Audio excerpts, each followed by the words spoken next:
मुझे ये चीज का अभी रियलाइजेशन होता है कि अब मैं मैनुअल गाड़ी चला ही नहीं सकता। इट्स लाइक कि भाई आपको स्विमिंग आता है लेकिन आपको डब्बा पहन के ही स्विमिंग आता है, तो कभी वो सिचुएशन तो उस तरीके से नहीं आएगी ना। वो सेम गाड़ी के लिए आपको 4 से 5 लाख रुपए सिर्फ गियर बॉक्स के लिए ज्यादा देना पड़ेगा। मैं कितनी बार मजाक में विशाल भाई को ये भी बोलता हूँ कि अब मैं काम करता हूँ 2-3 महीने में मैनुअल गाड़ी सीख लेता हूँ तो 5-6 लाख रुपए मेरे बच जाए। आज एक बहुत अच्छा टॉपिक हमारे ध्यान में आया है कि कार में ऑटोमेटिक और मैनुअल के बीच में जो फर्क रहता है। फर्स्ट टाइम जो कार ऑन करता है वो सोचता है कि मैं ऑटोमेटिक पे चला जाऊं, तो गाड़ी ऑटोमेटिक सीखता है वो। जैसे हमारे बाजू में ये राहुल जी, उन्होंने मैनुअल गाड़ी चलाई नहीं है और वो ऑटोमेटिक के बहुत बड़े फैन है। हाँ। राहुल, आप ऑटोमेटिक गाड़ी के लिए क्या सोचते हो? नेक्स्ट कार आपकी ऑटोमेटिक रहेगी या मैनुअल रहेगी? ऐसी बात है, मैंने एक बार ऑटोमेटिक गाड़ी ले ली, मतलब मैं फर्स्ट टाइम ड्राइव ही ऑटोमेटिक गाड़ी से सीखा, जबकि मैंने मैनुअल गाड़ी सीखने का कोशिश किया था क्योंकि मेरे पास फुल टाइम कार नहीं होती थी, तो मेरे में कभी वो कॉन्फिडेंस आया नहीं। और जब मैंने ऑटोमेटिक गाड़ी ले ली तो तब तो मुझे वो चीज के बहुत सारे बेनिफिट ही दिखे। नो डाउट ऑटोमेटिक गाड़ियों के बेनिफिट बहुत है। एक्चुअल ऑटोमेटिक, मैं एएमटी की बात नहीं कर रहा, वो तो उसको ऑटोमेटिक में गिनता ही नहीं हूँ।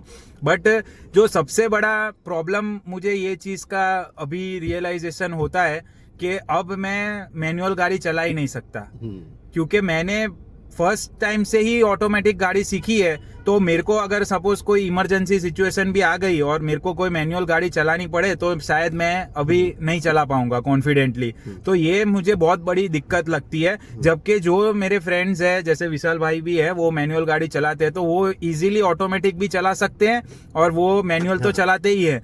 तो ये कहीं ना कहीं एक तरीके से मैं समझता हूँ कि ये भी एक लाइफ स्किल है। तो अगर आप गाड़ी भरे ऑटोमेटिक परचेस कर रहे हो बट आपको हर टाइप की गाड़ी चलाने का आना चाहिए। इट्स लाइक कि भाई आपको स्विमिंग आता है लेकिन आपको डब्बा पहन के ही स्विमिंग आता है, तो कभी वो सिचुएशन तो उस तरीके से नहीं आएगी ना।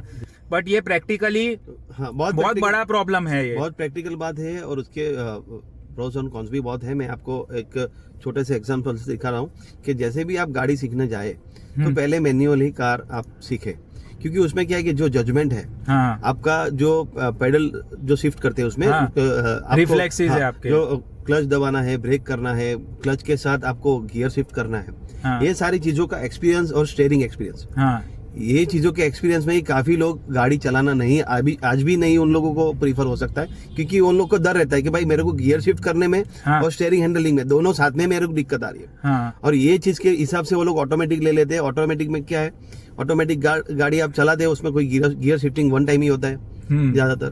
तो फिर उसके हिसाब से फिर आपको दूसरा प्रॉब्लम क्या होता है कि समझ लो आपको दूसरी कार बाई करनी है तो वो आपको ऑटोमेटिक ही लेनी पड़ेगी, हाँ, और वो आपके बजट में हो या नहीं हो। अभी तो यही है, कंपनीज ने जो भी ऑटोमेटिक टॉप मॉडल या उससे एक मॉडल नीचे देते हैं, हाँ, और जबकि मैनुअल उसके हाफ प्राइस में आ जाती है। तो फाइनेंशियली भी ये बहुत ही बर्डनसम है। बहुत प्रॉब्लम है कि आपको सेम गाड़ी के लिए आपको 4 से 5 लाख रुपए सिर्फ गियर बॉक्स के लिए ज्यादा देना पड़ेगा, तो जो मुझे बहुत ही गलत लगता है। और मैं कितनी बार मजाक में विशाल भाई को ये भी बोलता हूँ कि अब मैं काम करता हूँ 2-3 महीने में मैनुअल गाड़ी सीख लेता हूँ तो 5-6 लाख रुपए मेरे बच जाएंगे। मैं यही बोलता हूँ कि आपको, अगर आप पहले से ही ऑटोमेटिक कार ड्राइव कर रहे हो और आपको समझ लो कि आपको मैनुअल नहीं आ रही है, तो फिर किसी भी चीज की या फिर ड्राइविंग स्कूल में चले जाइए, हाँ, कोई दिक्कत नहीं है। आपको करने से आपकी मर्जी है, समझ लो, हाँ, मगर ऑटोमेटिक से अच्छा मैनुअल एक बार सीख लीजिए। मैनुअल आपकी लाइफ में क्या है कि बहुत बड़ा रोल प्ले करेगी 100%। क्योंकि जैसे राहुल ने बोला कि भाई emergency, in case of emergency में भी आपको ये बहुत बड़ा, और कभी कभार समझ लो कि आपको बड़ी कार चलानी हो, समझ, हाँ, तो वो जजमेंट भी ऑटोमेटिक से आपको बहुत बढ़िया आपको ऑटोमेटिक में मोस्टली यही फीलिंग आता है जैसे कोई वीडियो गेम की कार अपने चला रहे, हाँ, इतना कोई इमेंसिव जो एक्सपीरियंस होता है वो नहीं आता है। और दूसरा क्या है कि जो इनका बात है जजमेंट का, वो 100% एग्री करता हूँ। बहुत बार अब मेरे पापा के पास मैनुअल गाड़ी है, तो कितनी बार ऐसे भी सिचुएशन स्टार्टिंग में आए थे कि भाई उनकी गाड़ी को पार्क अलग जगह से मूव करना था तो भी मैं नहीं कर पा रहा था, मुझे किसी 3% पे डिपेंडेंट रहना पड़ता है। आप अगर सीख रहे हो गाड़ी तो प्लीज मैनुअली सीखो, और इवन आप ऑटोमेटिक परचेस भी कर रहे हो तो ये आप मेक श्योर करो कि आपको मैनुअल पूरी तरीके से आ जाए, फिर आप जाइए, क्योंकि एक बार ऑटोमेटिक सीखने के बाद फिर मैनुअल सीखना बहुत ज्यादा डिफिकल्ट है। अभी तक मैं तो क्रैक नहीं कर पाया हूँ, बट मैं कोशिश करूंगा कि मैं भी मैनुअल सीख जाऊं।